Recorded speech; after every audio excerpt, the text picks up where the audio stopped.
There might be 530 gates in this airport. There is a photo studio in the airport.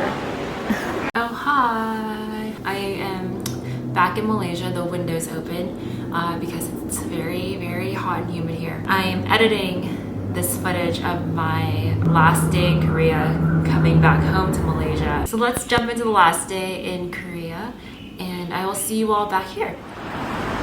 Last day, here we go.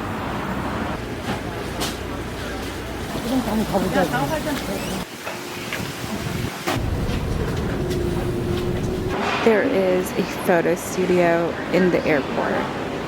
Y'all, the trip is over, so I don't need a Kakao map or Kakao taxi, K-ride. I'm so sad.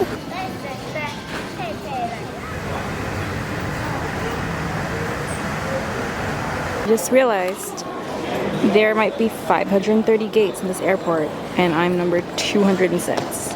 Dinner time. I would love some soup noodles right now.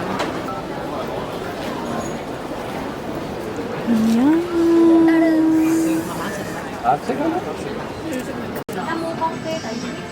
Found a Disney store.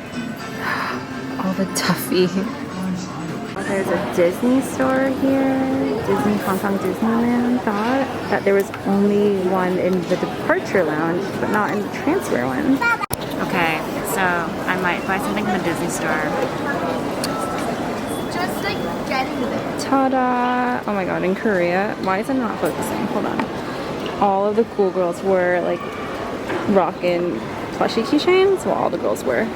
I couldn't find one that I liked though, so I'm glad I found one here in Hong Kong. 600 meters, turn right onto Jalan Tengah, P8. Did they give you all food? No. So that was my trip in Korea and my trip back home from Korea. I thought I would like kind of give you guys like some cliff notes of like what I guess I might not have had time to talk about like during the trip that I kind of like got a sense of. I learned, I've always sort of known this about myself, but it hit me hard that I am not a girly girl. When I was in like Seoul and Busan, I felt like a lot of the attractions were for people to get like their treatments, like their beauty procedures and like clothes shopping, makeup shopping. The coffee shop scene, I feel like to take pictures and like and Seoul Tower to take pictures. I thought that most of the girls that I saw that were there visiting were there to sort of take pictures for the gram. I realized really fast that I wasn't down to just go to places to just take pictures. I guess that might affect how I travel later on. The other thing I learned, and the other thing I want to advise to you guys, I'm not going through this sort of thing right now, but what I was going through when I was on the trip was that my boyfriend had moved out of my apartment because he got a new job. So I was getting used to being on my own again. And I totally forgot that when you go to Korea, especially Seoul, the predominant demographic that you see as a tourist are couples. Because, you know, you go to the cafes and you go to the shopping spots. I went online and I was like, why is it like this?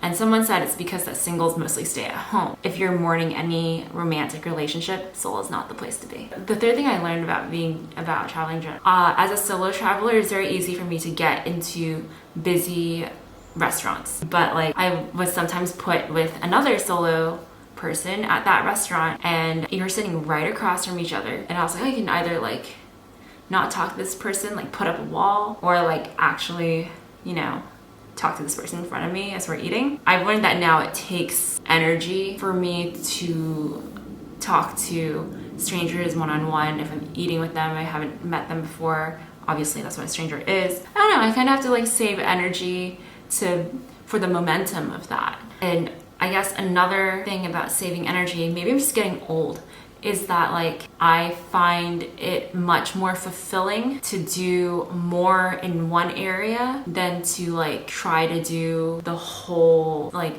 list out attractions and try to hit each one of a city in a span of a couple of days. I would rather like pick an attraction and explore the area around it and then do that in the afternoon. If I do that in the morning somewhere else. I think part of traveling is to obviously be aware of your surroundings, but like, you know, wander and like explore sort of like nooks and crannies of what might not have been planned. Honestly, exploring new places and this whole year coming up and me trying to make like more videos is really just me trying to embrace the feeling of rolling with the punches, because I feel like I'm being thrown into a new environment. Now I am just trying to be more flexible. But yeah, but that was Korea. I will be going back, I hope within the next couple of years. Thank you for watching. I'll see you guys in the next video, which hopefully will come out in a few days. I do need to take sort of a break after making these 7. Just keep that in mind. All right, bye. It's not focusing. My last day in Korea, coming back home to Malaysia, plane, like airplane.